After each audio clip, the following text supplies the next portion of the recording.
Minister വരെയല്ലേ, അപ്പൊ ഒന്ന് കാണാൻ വേണ്ടി ഞാനിവിടെ താമസിക്കുന്ന ഒരാളാണ് എറണാകുളത്ത്. അപ്പൊ അദ്ദേഹത്തെ കാണണം എന്നുള്ള ഒറ്റ ചിന്തയോടുകൂടി വന്നതാണ്, വേറെ ഒന്നുമില്ല ഇതിനകത്ത്. മോദി ഭക്തയാണോ?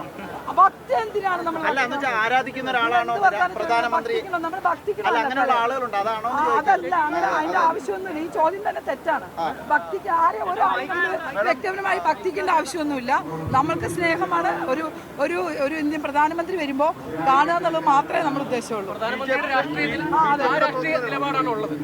എനിക്ക് ഒരു നിലപാടിനോട്, എന്റെ നിലപാടിനോടാണ് എനിക്ക് യോജിപ്പുള്ളത്. എന്റെ നിലപാട് എന്നും മുന്നിൽ നിൽക്കും.